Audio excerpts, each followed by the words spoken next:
Os sintomas do transtorno bipolar estão concentrados em episódios de mania e depressão. Estes episódios não apenas mexem com o emocional, como também alteram padrões de sono, energia e até mesmo a disposição dos pacientes. As oscilações de humor são comuns em nossas vidas e, em geral, não caracterizam uma condição psiquiátrica. No caso de pessoas bipolares, é que essas oscilações são mais intensas, duram mais tempo e são capazes de afetar padrões de sono, energia e assim como desestabilizar a estrutura familiar e as diversas relações do paciente.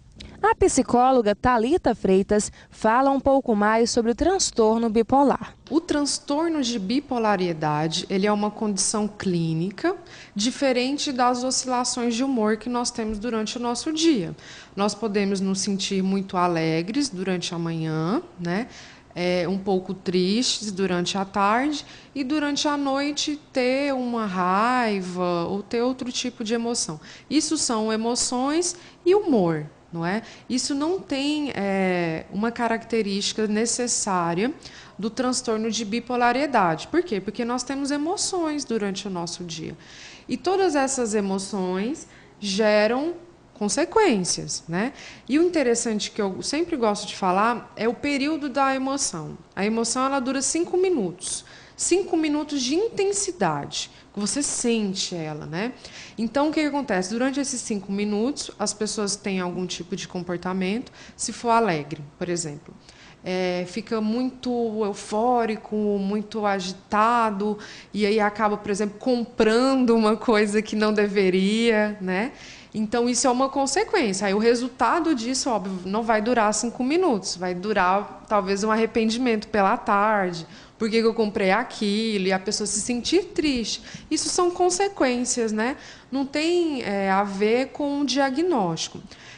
Para que seja feito um diagnóstico, somente o médico psiquiatra ou o médico clínico e, principalmente, o psicólogo, né, que tem a avaliação para dizer se essas questões estão dentro de um quadro, né, de bipolaridade ou são apenas humores e emoções que também precisam ser trabalhados. Se gera sofrimento, precisa ser trabalhado. Nós temos como se fossem 3 tipos.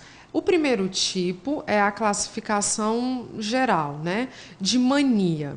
Essa mania, Morgana, ela pode ser tipo 1 ou tipo 2. O tipo 1 é quando tem depressão.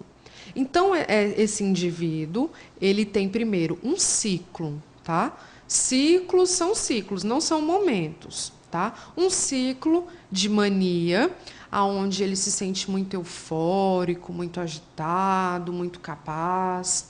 E depois um ciclo depressivo, né? De isolamento, tristeza, choro constante. O tipo 2, ele tem também essa mania e a depressão é mais predominante. Então, no primeiro caso, nós temos a depressão, que é mais predominante, e no segundo caso, nós temos a mania, que é mais predominante. Por exemplo, o ciclo de mania, no segundo caso, se a pessoa tem mais tempo de euforia, ser muito eufórico, e aí entra vários tipos de problemas, problemas sociais, problemas afetivos, problemas financeiros também. E o período de depressão, o ciclo de depressão ser reduzido. No caso 2. No caso 1, essa pessoa ela tem uma mania menor, um período de euforia menor e a depressão maior. Lembrando que isso são ciclos. E esses ciclos, eles podem ocorrer de uma forma mais longa, tipo 1 ano, a pessoa fica em estado de mania, 1 ano ou menos de 1 ano estado depressivo, e isso vai se repetindo, repetindo, repetindo. Ou ela pode ter 4 crises durante o ano, tá? Não é aquela que a gente vê assim, a pessoa acabou de falar comigo aqui, está feliz, daqui a pouco está triste. Isso aí tem que ser avaliado, porque geralmente o transtorno de bipolaridade tem esses 4 ciclos durante o ano ou uma persistência de tempo maior.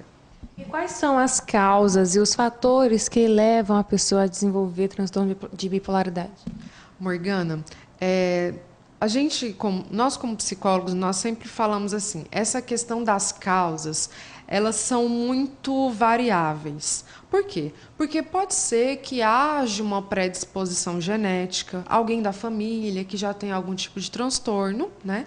E isso por algum momento na vida do indivíduo acaba se desenvolvendo, né? O que eu costumo dizer sempre, em qualquer tipo de diagnóstico da psique, né, da mente, é igual a questão da gripe. Ninguém quer ter gripe, ninguém quer ficar doente, ninguém quer ter dor de dente, não é? Mas a gente acaba tendo momentos que você fica gripado, que você fica com o dente dolorido e precisa, não é?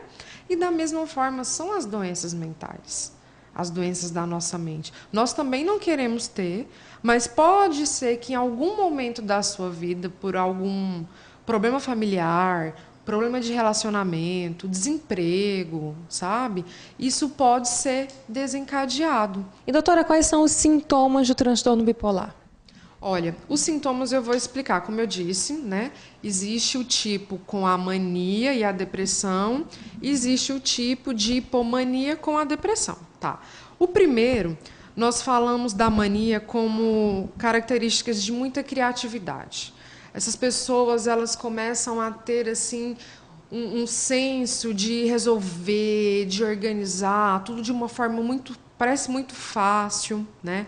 Tem a questão de se sentir extremamente confiante. Temos também a confiança também no sentido social, de se sentir pronto, né, para pertencer a um grupo, para até mesmo liderar um grupo, né?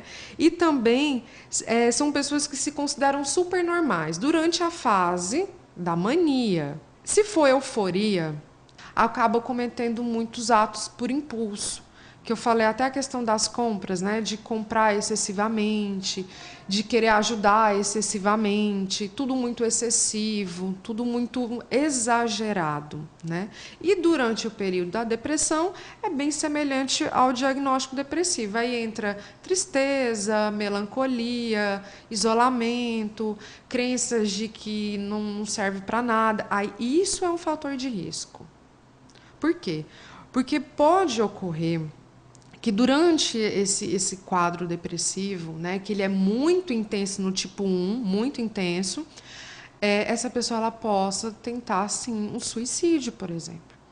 Então, precisa de uma avaliação, precisa de acompanhamento, porque durante esse processo do ciclo depressivo, essa pessoa pode se sentir tão desesperada, a ponto de tentar cometer o suicídio. E como conviver com o transtorno? Eu sempre digo assim, que as pessoas externas, elas sofrem, né, por essa oscilação desse ciclo. Né? Por exemplo, você vê uma pessoa aqui extremamente bem, extremamente confiante, né?